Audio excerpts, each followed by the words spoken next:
계속해서 검찰개혁 관련해서 질의하겠습니다. 이재명 대통령의 대선 공약이 수사기소 분리였고 후보자께서도 동의한다고 이렇게 말씀하셨습니다. 사실은 문재인 정부에서도 대선 공약이 수사기소 분리였습니다. 그렇지만 수사기소 분리는 그때 달성하지 못했습니다. 결과적으로는 이제 검찰개혁에 실패했다라는 평가도 받고 있습니다. 물론 공수처를 만들었다든지 또 뭐 경찰의 국수본을 만들었다든지 또 여러 의미 있는 성과가 물론 있습니다만 또 단계적으로 검찰개혁을 해야 한다는 그런 측면에서 볼 때 그 한계가 있었다라는 그런 부분도 인정해야 하지만 결과적으로는 수사기소 분리라고 하는 공약은까지 도달하지 못했습니다.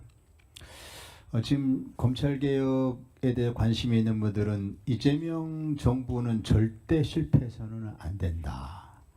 문재인 정부의 실패 결과가 윤석열 집권이라고 하는 아주 참혹한 결과를 빚었기 때문에 이재명 정부는 절대 실패해서는 안 된다라는 부분에 대해서 많이들 기대도 하고 우려도 좀 하고 계십니다. 그런 시각에서 좀 질문을 드리겠습니다. 문재인 대통령 시절에 검찰개혁이 실패한 가장 큰 원인은 골든타임을 놓쳤다. 이런 지적입니다. 즉 초기에 적폐청산이 불가피했었죠. 그 적폐청산 시대적 과제였기 때문에 불가피했고 적폐청산을 당시에는 검찰 손에 맡길 수밖에 없었다. 물론 돌이켜보면 꼭 검찰 손에 맡겼어야 되냐 하는 그런 그 부분에 대해서 성찰할 부분이 있지만 어쨌든 당시는 검찰 특수부에 맡길 수밖에 없었고 그 과정에서 검찰 특수부가 오히려 비대화되는 그런 현상으로 연결이 됐고 그 특수부 수사를 주도한 특수통검사인 윤석열은 공정과 뭐 정의의 화신처럼 등장을 해버렸죠. 그러다가 윤석열은 살아있는 권력을 수사한다면서 직접 대통령의 인사권에 도전해가면서 직접 청와대를 겨냥하고 수사 대상도 아니고 수사권이도 아닌데 툭하면 압수수색한다고 그러면서 살아있는 걸 수사한다. 그 과정에서 아시겠지만 조국 전 법무장관이 검찰 개혁을 강도 높게 추진할 것 같으니까 요거 막아야겠다. 또 그 당시에 윤석열의 머릿속에는 이제 내가 국민적 영웅 등장했기 때문에 내가 대통령 후보가 될 수 있어. 이쪽 당에서 될지 저쪽 당에서 될지 모르겠지만 어쨌든 내가 가능성이 있어.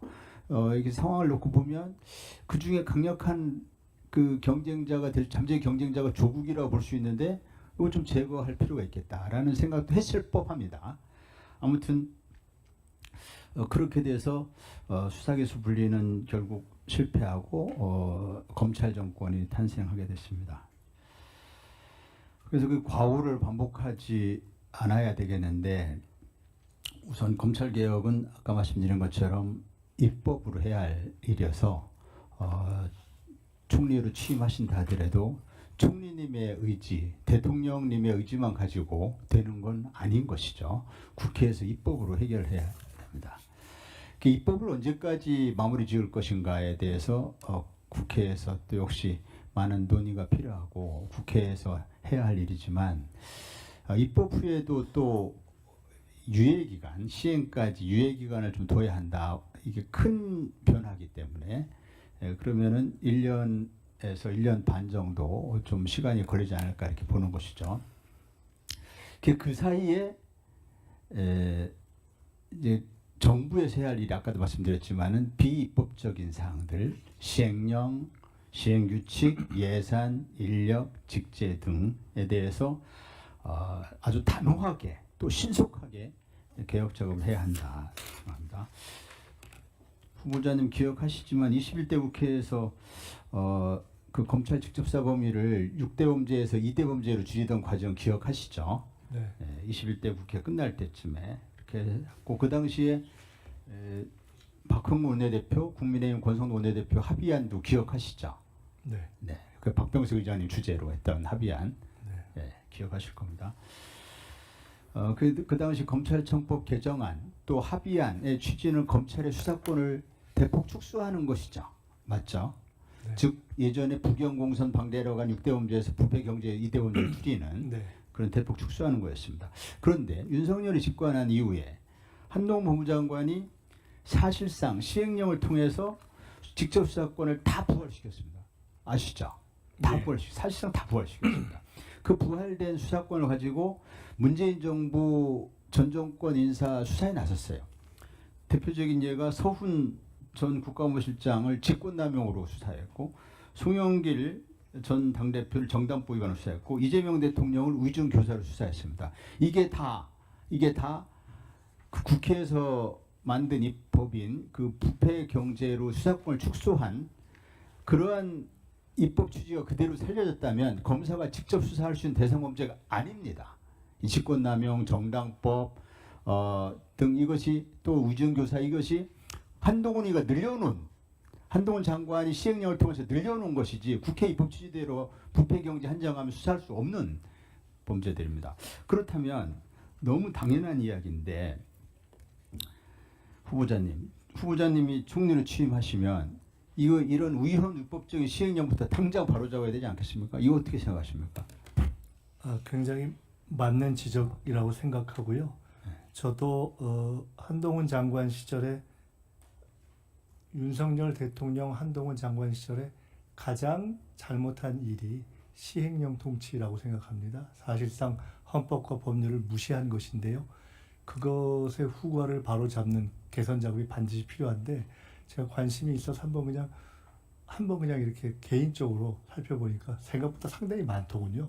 그래서 그런 내용들에 대해서 국회에서 또는 각 당에서 잘 검토해 주셔서 진행을 우선 해주시면 좋을 것 같다는. 네, 시행령은 대통령과 법무부의 영이기 때문에 정부에서 할 일입니다. 아니 그렇습니다. 그런데 이제 그 부분들에 대해서 의견들을 조금 더 이렇게 모아주시면 훨씬 더 좋을 것 같고요.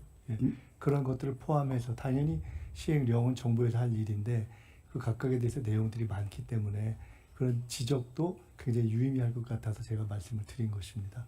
정부는 정부 차원에서 바로 속히 이렇게 개선하고 원상으로 가야 될 부분들에 대한 검토를 시작해야 한다 이렇게 생각합니다. 아니, 제가 말씀드리는 것은 이제 법을 바꾼 후에 시행령을 말씀드리는 것이 아니고 법을 바꾸기 전에. 그러니까 지금 있는 시행 그 말씀을 드린 겁니다. 현재의 법은 부패와 경제가 검찰의 직접 수사 대상으로 되어 있습니다.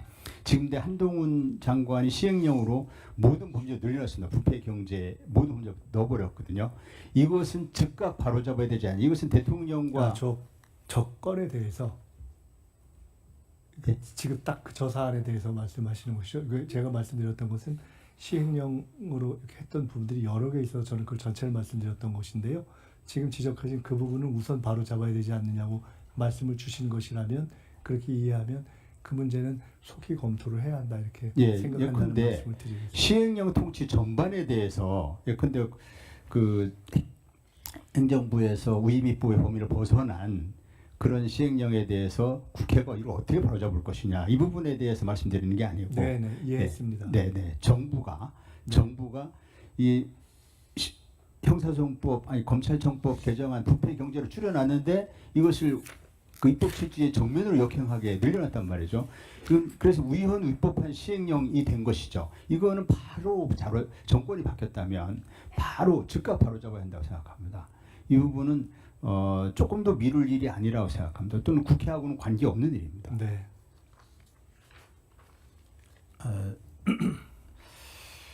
이제 그 마지막으로 이제 그 부패 경제로 대폭 수사범위를 줄여놨기 때문에 이에 수반돼서 인력과 예산이 또 줄여야 됩니다. 인력과 예산 이것도 정부가 해야 할 일입니다. 근데 예산은 이번 금년 예산부터 이것이 줄어야 됩니다. 그래서 이번에 정기국회에 제출되는 정부의 예산안부터 이 수사 대상이 그만큼 줄었기 때문에 수사 예산을 줄여야 됩니다. 지난번에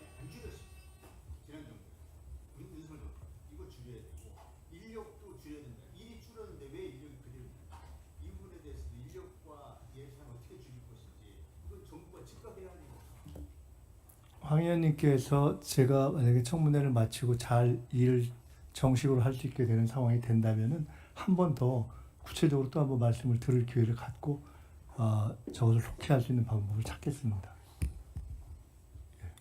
황운하 의원님 수고하셨습니다.